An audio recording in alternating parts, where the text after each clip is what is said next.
All right, welcome back everyone to Mastering the Numbers. I am Joe Mallo with Elite Edge Consulting Group, powered by Focal Point Business and Executive Coaching. Today, we're fortunate to have Dora Tang, CEO and founding partner of PayCool, visiting with us. Thanks for taking part, Dora. Thank you. Thank you for giving me the opportunity. Absolutely. Uh, for the audience, can you tell them a little bit more about PayCool? Sure. PayCool is a Web3 platform.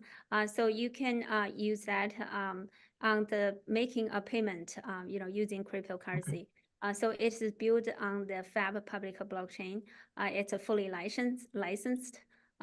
Also with a very unique business plan that is a long-term incentive. So every time when you use it, make a payment, and you get rewards. And also have Okay. a referral system that you can generate some awesome passive income. This is pretty cool. Okay, great. Well, what inspired you to start this business? I know you have other businesses that you're also a part of. What inspired you to start this one? Yeah, PayCool actually is built on top of other business, and we had for years, like for the last 8 years. So it first started actually by my partner, and he was the first CEO of Union Pay. Union Pay Yeah, is very big, yeah. but my background was finance, so I was international finance, and I always looking for investment opportunities in the early days in 2015 to 2017, the blockchain technology has been like really hot. So I was picking out the right project to invest. So I picked this Fab blockchain, and I put all my money in. So my partner called me one day and say, okay, we're ready to develop some applications, the major applications, if you want to be part of it. So back then I was working for a big bank. I was building models. So I really like this opportunity, and plus, being an entrepreneur has been always been my dream. So I would like to take the risk. I know there should be challenge ahead of me, but I just very brave, took the opportunity to join as a partner. Okay, great. So who are some of your biggest competitors in that space? I'll say, for our blockchain part, I will say we're similar to Bitcoin blockchain, and also our competitor, I'll say, the Ethereum blockchain, Binance Okay, yeah, blockchain, all yeah. those big players are on the market, but we are very unique. So our blockchain works, very unique. So it's solve the scalability in a way that is not only multi-layer. We're the first one like present the solution for scalability in this industry, with our SCAR, and also with the threshold and signature, and the multi-signature, all those technology. And the SCAR is it's very unique for us. So we're UTXO model. Plus, you can run the smart contract, and you can use the SCAR to solve this trilemma in the industry. This has been, yeah, our advantage compared to other competitors. Yeah. Great, great. Yeah, definitely talking a little bit over my head for sure. But it seems like a very complicated process. What are some of the biggest challenges that you've faced in starting these businesses, as an entrepreneur? I would say there are a few challenges. One is, sometimes most importantly, find the right people. So we have a people, Mhm. when you start a company, our company is small. So the bigger company, they always, dig a hole in our wall. It seems like, when people, I'll give you an example. There are a couple of PhDs we hired, they has been like really contribute to the company, but Google took them, IBM took them. So after a couple of years, so I think we need to the challenge is when to recruit the talent that they would like, to to wear a lot of hats, like in the smaller company when we have a startup. But we also give a great bonus and great, I would say, shares of the company to encourage more talents to join us. Secondly, we need to keep a visionary, in this industry, especially for technology. It is very important to stay competitive, to have a vision that is, I'll say, future focused, because everybody like to work in some area that is rising, right? So we are much focused in this cutting edge technology, and so far we were doing well. Even we're not as big, but very encouraging that we have won the big contract from other government in Latin America. So it hasn't announced yet, but it is very, very promising. And the other thing I think was is we have a sometimes you have a funding problem, for a smaller company, like it's not easy to get funded like a big one. Yeah. And Right. you're sometimes facing like a challenge. Maybe you're looking for like next month, I already exhausted my fund pool, so what should I do? So all those challenges, I mean, there are always solution more than Right. more than challenges, and Right. all those need to be prepared. I'll say for entrepreneur, really have to have a strong mind, and no matter in what kind of condition or challenge you're facing, you always keep your heads up and always be positive. Have that kind of attitude is important. Absolutely. I think a positive attitude is probably one of the most important things that an entrepreneur needs to have to stay on track. But I really like what you said about being future focused. I think a lot of entrepreneurs also could could take that as good advice, that they have to continue to be future focused so they can remain competitive or ahead of the pack. So I like that. Is, Yes. is is there is there anything that you would have done differently in building the businesses? Not a different industry, but Mm. just in the build of the business itself. Yeah, it's a very good question. So think about for the past years, what we have done, the challenge we have experienced.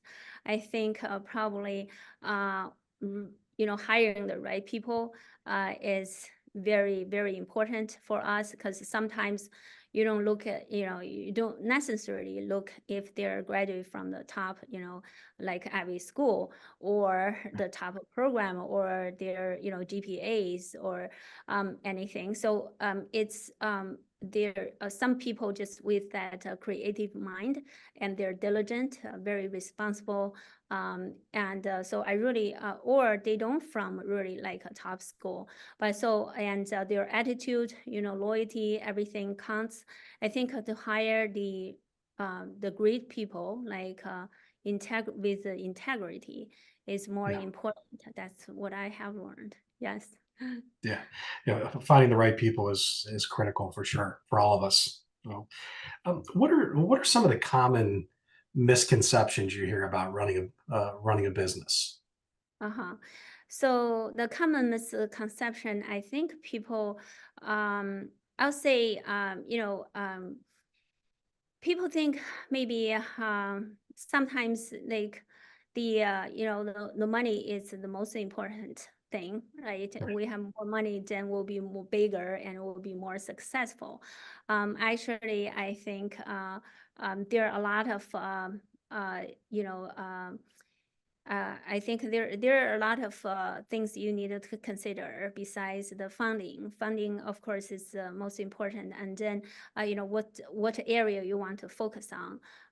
Like we have to be visionary. Like Right. the AI right now is so big, but back 30, 40 years ago, like somebody started, it was like really, really like everybody was like they don't understand that they start to Right. critique. For us, it's the same way actually. So we develop everything decentralized. When we first start to develop the form platform, first it was PayCool was exchange. So and people ask me this kind of question. They ask like, why you do like a decentralized exchange? I never heard of it. Is it because you can't do a centralized exchange? They just didn't understand actually. Decentralized exchange is 100 times harder to develop than the centralized exchange one. And plus, we developed something like order book type, so it's much harder. So it's about vision. When people don't understand, they criticize you and they challenge you. I think you just need to be patient to wait for the right time. For you to shine, right? So all Right, the right, farmers have their time, their seasons. Yeah, right, right. A lot of people seem to fear what they don't understand. So, exactly. but before we started, I mean, you mentioned you're in Toronto right now. Mhm. You have an office in Cleveland. Sometimes you go elsewhere to different offices. How do you maintain any amount of work-life balance? Yeah, so this is a very good question. Actually, myself, I mean, I have overcome like I don't really have a huge responsibility from my family because my son already grown up, right? He's a physician. So and for me, I have something I'm interested like I'm a runner. I run marathons, and I like I think this is kind of like give me energy when I stress out at work, and I just go out running until I feel like more, like my energy is Yeah, back again. So you got to find a way that it can take your stress away, and that's always a good thing for working. It's not like a take your time from your work. It is to make your work more productive, and give you kind of like energy. You're like a booster, so everybody can find something like that. And that is for me. I'm very energetic person, and that's always worked for me. Yeah, in a way. yeah, great. What's the last marathon you ran in? I was like a Cleveland, Cleveland Was it the Marathon. Cleveland? Yeah, yes, yeah, Was that the one earlier this year? yeah. What was like last year? I think Last year, okay. I haven't run anything this year. Well, maybe you'll find time. You'll find Yeah. time. So, um, do you have a support team either at work or at home that keeps you on track, keeps you focused, keeps you motivated? Yes. So I at home, we're our because our business is decentralized, so most of our team we work remotely. So remotely, I think is kind of right now is popular. Before we always come to the office, to work. So we see people face to face. We do that sometimes, like once a while, but most of the time we work remotely. And I think for myself, I'm productive, on my own because you concentrate and I have the working area that keep it organized, neat. I have my schedule and list out. So this is just make you feel more efficient. And I'll say, instead of commute, the time that you commute probably take an hour or two sometimes, right? Depends on the Right, traffic, and you can use it to exercise, run for an right, hour back. Yeah. right, right. Yeah, I think for a lot of us, just having that home office or not having to drive into the office every day has been much more productive for sure. Right. So, well, how do you personally stay motivated and focused with everything that's going on? Yeah, this is a very good question. See, actually, my background is it's a different, probably different than most of the people you interviewed, because I wasn't born in United States, so I was Yeah, born in China, and I came to US in my late 20s as a international student, and I don't have a root or any relatives, or my parents support me in this country. I mean, I have to build my own network. And I was, my son was a few years old. So as a single parent here, for the last, 20 something years, it's a little challenging. But however, I always have like I'm very motivated person, just by nature, very energetic, in very good health. So I never feel tired. And something I want to, everything I do, I want to do it, to my best. And so Right. when I chose to be an entrepreneur, which a few of my friends, they are entrepreneur, they're very successful businesswomen, Yeah. and I'm kind of motivated from my peers as well. And when I took the business, and I got my experience actually worked for a big company before, and I see how the business works. I also worked for small companies, small business before, and because that will give me a lot of training. I do everything actually to my my best capability, and also you can see like from my LinkedIn, like I work for a lot of company from small to big, and also I have teach in college as well for a few years.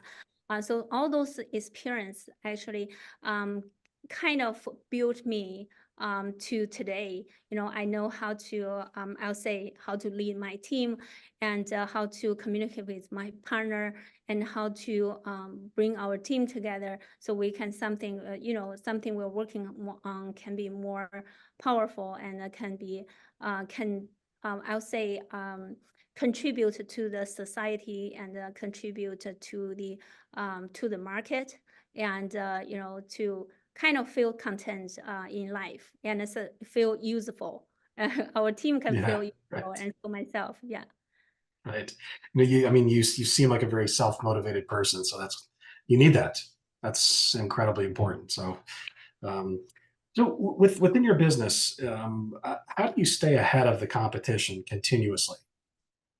Yeah, I think this is like you have to be open minded, and never stop learning, because the time you stop learning, probably the time you get left behind. So myself, I always when some new technology come out, and like AI, those last couple years is very big. So for our team, like we want everybody learn AI, right? The programmers, if they use AI, they can leverage AI, can save a lot of time. So every new thing come out, and we engage ourselves immediately. So I constantly, look at the research paper, see if there any new technology we can leverage. I think for a business owner, we need to keep an open mind, and never stop learning. And for myself, in my like late, in my 40, I started to get my PhD when I'm working. So it just to keep myself motivated, and keep my mind Yeah. fresh. And that is very important, I think, for a business owner, for Yeah. anybody. Yeah. For sure. Never stopping to learn or never stopping learning that's an important one. That's for sure. That's great advice.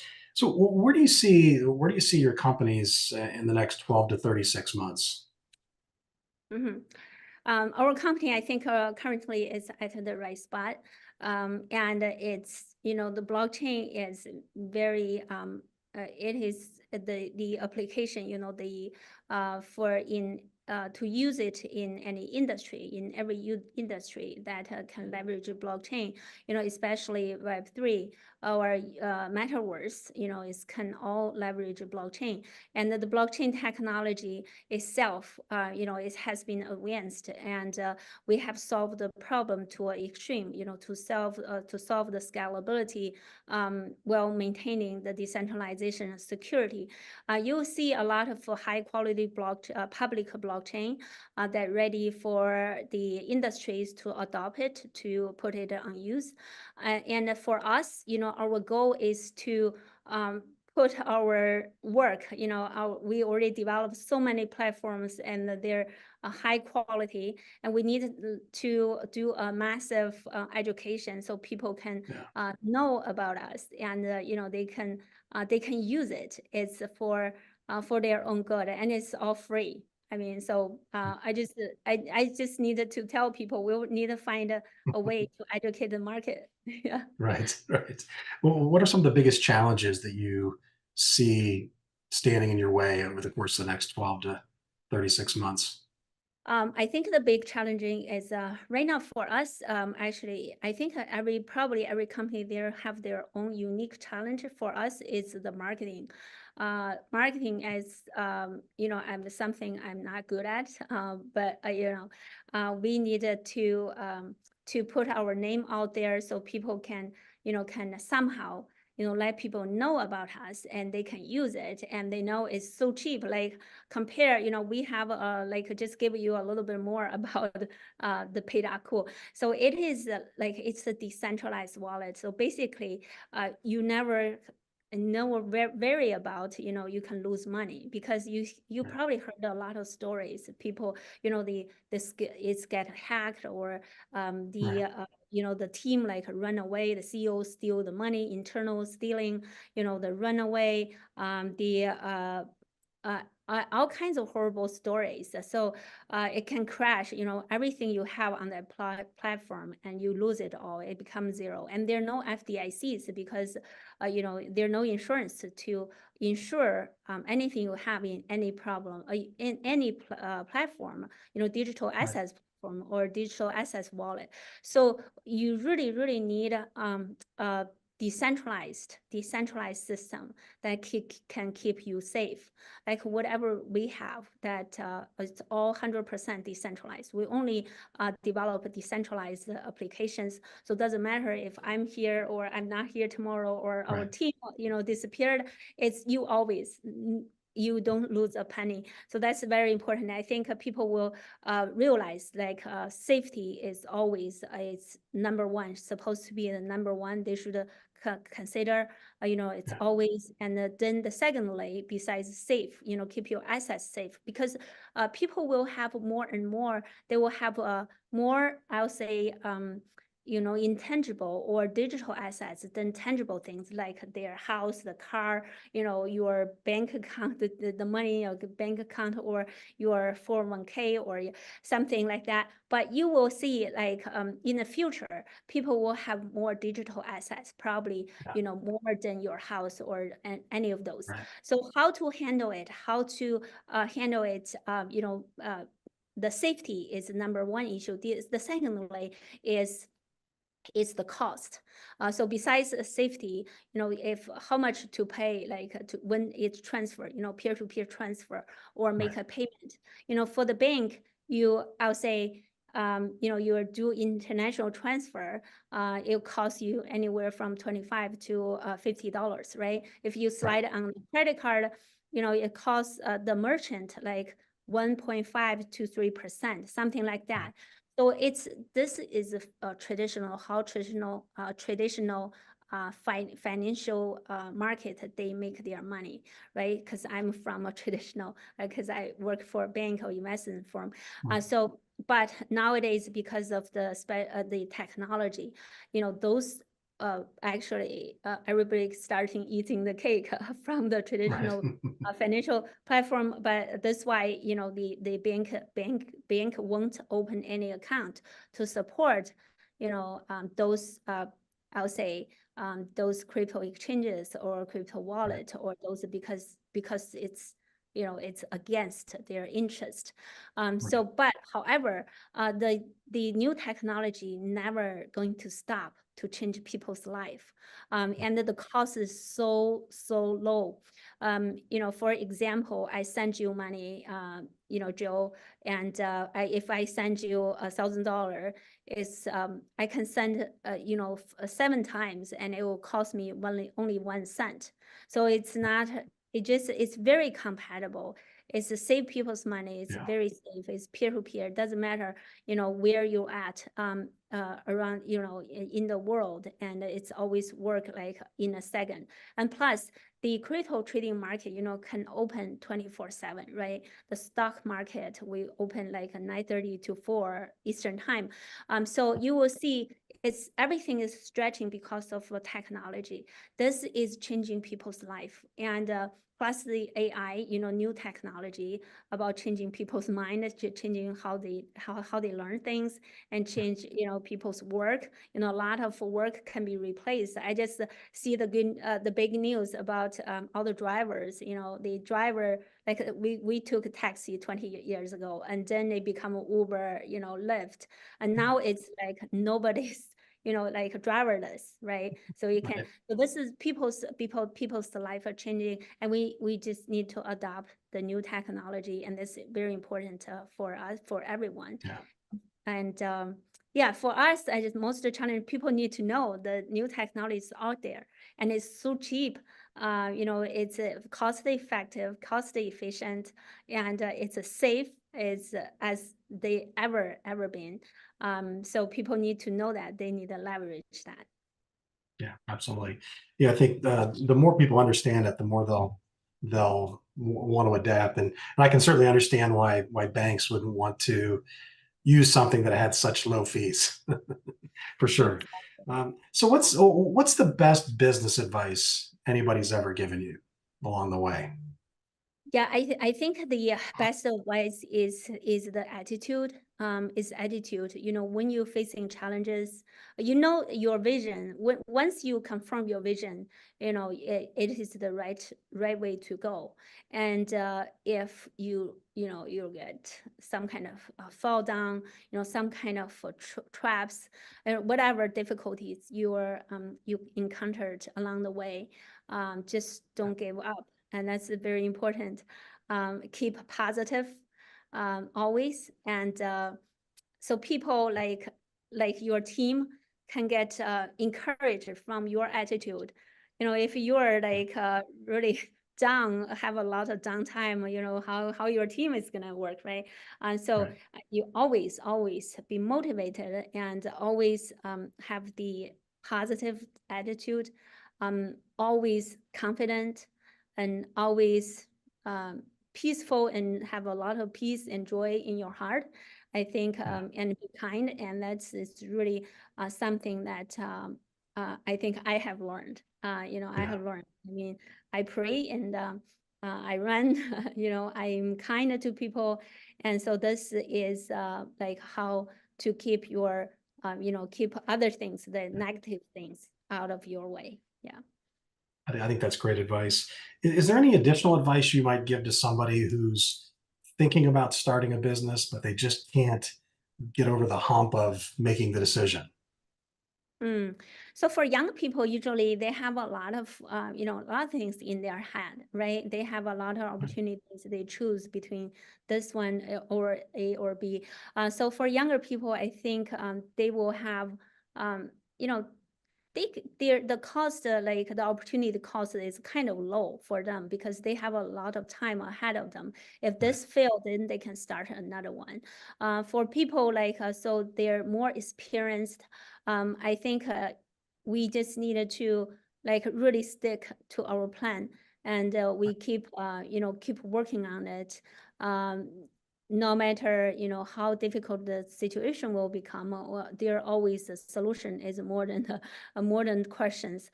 So and for, I mean, for young people, I have seen, and they're always, every new generation is smarter. They're smarter. They have more energy, and they just probably don't have enough resource, and just need to talk to people, talk to people who has the resource, and be patient, and find them, and talk to them, convince them, to Yeah. get the funding you need. Right. um, and I'll say, be confident when you talk to people. So then you will get there Yeah. someday, soon. Right. That's also great advice.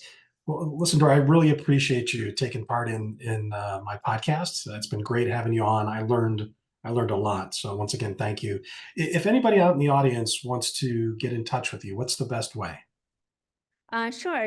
I can be reached by email, which you already have. Like, my business email is Dora dot Tang at exchangely.com or pay.cool, pay.cool. And my phone number, if you want to test me, and that will be fine too, is 216-233-4316. Okay, great. Well, once again, thank you very much for taking part. And for everybody out there listening, I appreciate you being a part of Mastering the Numbers. Dora, take care. And everybody else, we'll catch you on the next episode. Thank you for having me. Thank you, Joe. You're very welcome.